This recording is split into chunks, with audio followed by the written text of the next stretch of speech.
Welcome back to my YouTube channel, and today in this video we will talk about some infectious diseases. So student, let's start our video. So what is infectious diseases? तो देखो student, वो disease जो किसी भी infectious agent से cause होती है, किसी भी इन्फेक्टियस एजेंट से जो डिजीज़ कॉज होती है उन डिजीज़ को हम क्या कहते हैं? Infectious disease. इन्फेक्टियस एजेंट्स क्या हो सकते हैं student? These are the micro organisms. Micro organisms क्या होते हैं? इन्फेक्टियस एजेंट्स होते हैं, जैसे कि bacteria, virus, fungus. Bacteria, fungi, virus, these are all the micro organism. और ये क्या करते हैं? कोई भी डिजीज़ कॉज करते हैं, और उस डिजीज़ को हम क्या कहते हैं? Infectious disease. स्टूडेंट देखो, ये इन्फेक्टियस डिजीज़ क्या होती हैं? ये ईजिली कम्युनिकेबल होती हैं. इन्हें और दूसरा नाम क्या होता है इनका? Communicable disease. कम्युनिकेबल का मतलब ही क्या होता है? वो डिजीज़ जो one person to another person easily spread होती है. वन पर्सन टू अदर जो ईजीली स्प्रेड होती है, उन डिजीज़ को हम क्या कहते हैं? Infectious disease. अब देखिए, आपको पता है सबसे easy we will talk about this corona virus. आपको पता है one person to other person transfer हो रहा है, so it is a communicable disease. कौन कॉज कर रहा है? Virus. That is a infectious agent, so this is the infectious disease. I think अब आपको ये क्लियर हो गया होगा स्टूडेंट. इसके अलावा एक होती है non infectious disease. Non infectious disease, देखो अब ये बात आप पहले ही समझ गए होंगे. अब बिल्कुल इन्फेक्टियस के अपोजिट होगी, डैट इज़ नॉन इन्फेक्टियस. ये कौन से एजेंट से कॉज होती है? वो एजेंट जो नॉन इन्फेक्टियस है. जैसे कि इसमें क्या आ जाएंगे? कुछ केमिकल्स या फिर आपकी रेडिएशंस आ जाएंगी. देखो, केमिकल्स और रेडिएशंस होती हैं, वो क्या होते हैं? अब ये माइक्रो ऑर्गेनिजम्स नहीं हैं. तो ये जो डिजीज़ कॉज करती है उन्हें हम क्या कहते हैं? Non infectious disease. और ये मोस्टली क्या होती है? नॉन कम्युनिकेबल होती है, मतलब one person to other person easily spread नहीं होती है. Let's talk about the cancer. देखो student, cancer most of the cases में नॉन कम्युनिकेबल ही होता है. कि किसी भी पर्सन से, एक पर्सन को अगर कैंसर है तो आप अगर उसके पास बैठ रहे हो, उसके साथ खाना शेयर कर रहे हो, तो ऐसा नहीं होगा कि वो कैंसर आपको हो जाएगा, because cancer is a non communicable disease.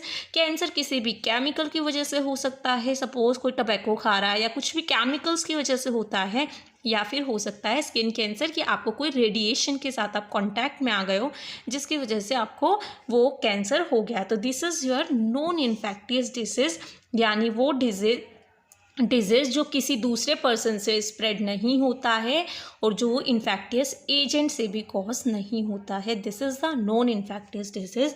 And जो माइक्रो ऑर्गेनिज्म से होता है, चाहे वो बैक्टीरिया, फंगस वगैरह हो, और जो one person to other person communicable होता हो, these are the infectious disease.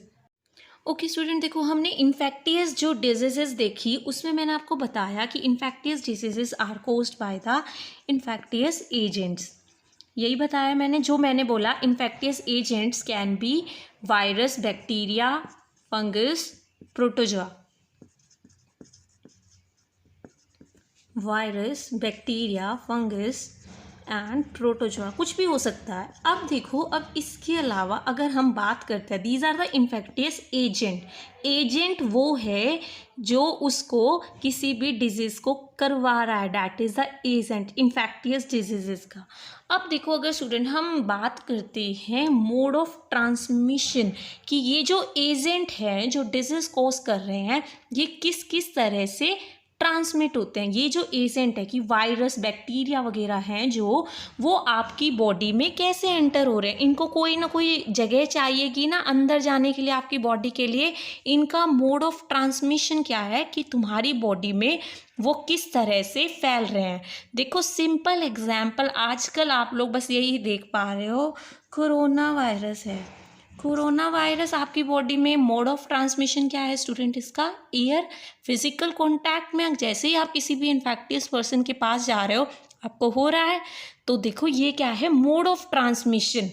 पर कर कौन रहा है? उसका एजेंट कौन है? वायरस.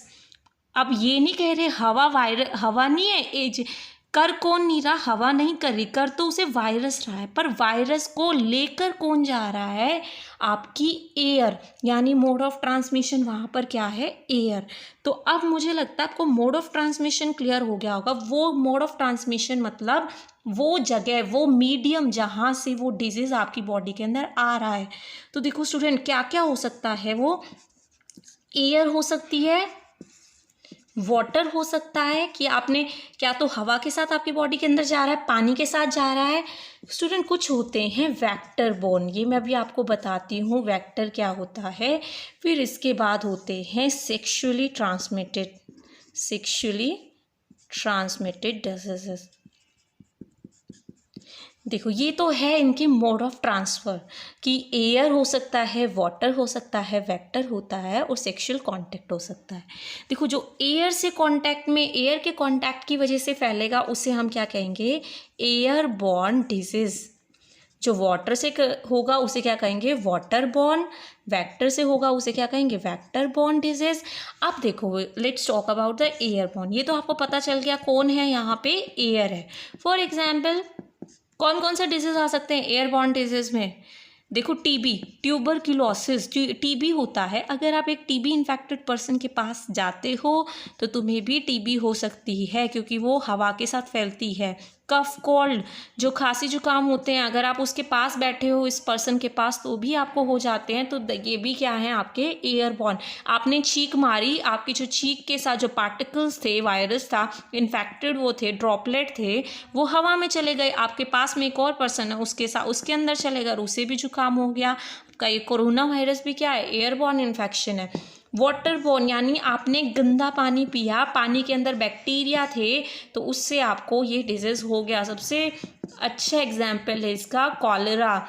जो कॉलरा होता है जिसमें लोगों को वॉमिटिंग, डायरिया, लूज मोशंस हो जाते हैं, डैट इज़ कॉलरा। किससे होता है, गंदा पानी पीने से। स्टूडेंट वेक्टर होता है कैरियर, यानी जो एक चीज़ को दूसरी जगह पर लेकर जाने का काम करता है। वेक्टर में आते हैं आपके फ्लाई और मॉस्किटोज, यानी मक्खी और मच्छर। मक्खी मच्छर आपको पता है ना बीमारियां फैलाते हैं, तो फिर वेक्टर क्या है, मक्खी और मच्छर। आपको पता है मलेरिया किससे होता है, मच्छर के काटने से होता है। पर आपको ये याद रखना है मच्छर सिर्फ क्या है, वहाँ पे कैरियर है। मच्छर क्या नहीं है, एजेंट नहीं है।